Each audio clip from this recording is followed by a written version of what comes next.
ibig sabihin ng hiwain yung pepe mo. May mga hawak kami ditong baby food. And titikman namin siya isa-isa para malaman natin kung ano yung perfect na ipapakain natin sa baby ni Ate F. First is organic. Tikman ko na to. I-ready mo na yung dila mo kasi ikaw yung titik. Masarap yan. So, anong flavor niya? Ang flavor niya, Oatmeal, apple, banana, raspberry, and blueberry. Ang dami naman.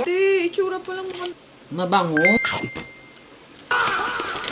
Ang orti! Sobrang orti! Bakit ang lasa? Totoo ba? Baka mabuntis din ako. Yeah, dami.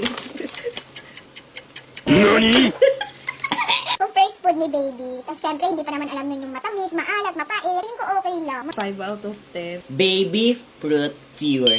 Cheers! Ano nyo naman yung kulay? Tingin ko kasi yung kapitbahay. Dito kasi sa bahay, bawal mag-ingay. Kasi sa mga hindi ko nakakaalam, ayan, magkahiwalay na po kami ni ate ng bahay for, live-in kami for almost 6 years. Tapos ngayon lang kami nagkahiwalay kasi mag-aasawa na siya. Hindi na masama. Harap siya. Masarap eh. May baka ano mo lang ako. Diba? Yung sauce ng sinulbo, yung nalalasan kong sarap niya. 9 out of 10. 9 out of 10. Next is puff. So parang itsura nito, parang mas chichirya lang siya. Perfect to sa mga baby na nagningitin. So, ganito yung itsura niya, di ba? Parang ano lang. Cheers! Diba? Sarap. Kalasa niya yung ano, yung sa Baguio, yung kulay pink. 10 out of 10. 11 out of 10. Pwede ni kay baby, kahit ikaw na mommy or daddy, you can eat this. Next is organic. Organic Cheers. nga. Aftertaste siya. Hindi yung tagpipiso na makunat na chichiryana. Ganun yung lasa.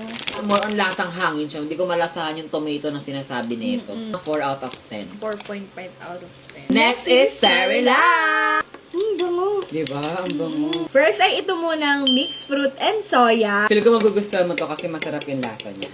Kain na, baby! Hindi mo gusto. Ayan. Pero ito yung pinakang favorite ko. Itong mixed fruit in Zoya. Lalabas ka, may lalabas na trend.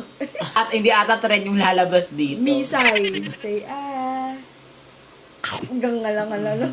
Nagsalita ka, alam mo, ang liit ng bibig, no? So masarap siya, in fairness. Parang perfect na kapag hinahaluan natin ng gatas. Dahil hindi ginagawa na ibang mami, oo. Tapos pwede mo lagyan ng gatas, ibang flavor, pwede mo lagyan ng... Wow, siya yung mami. Pwede mo lagyan ng kanin, ng ulam.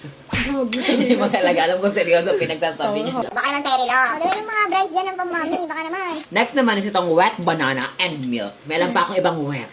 Sana ulit. Eto, wet. Parang more on lasang gatas siya. Abe. Cheers. Ito daw lasang nilupak. Arte-arte, pero pag cheating walang hugas. Galing pang laro. Amoy basketball court. So, i-rate ko tong mixed fruit in Zoya ng 9 out of 10. Sa akin, 8 out of 10. Etong banana and milk naman is a 8 out of 10. Lasang nilupak kaya 7 out of 10. And lastly, etong Gerber. Kung mapapanood din yung dati kong video, pero ito talaga yung pinakang masarap. Parang sarcastic yung mundo. Makonti lang yan, sobrang arte. Huwag kang magmumura, baka marinig ni baby yan. Pikit ka, pikit ka. Oy, wag magmumura, maririnig ni Baby, baby. Ano mo na mo? Bigyan mo ng second chance, okay, tikman mo. Lagi na lang yung sabigay ng second chance na mga nadadali tayo sa second chance. Tingnan mo kaka-second chance closure lang na buntis. Baby! Para kay baby to. Kung na nito, inuto na lang talaga. Last one. Oh. Yes, napasok ko yung trauma ko sa Gerber. Ako nga, tikman ko baka medyo sumarap naman yung lasa niya. Baka kasi maate lang si ate.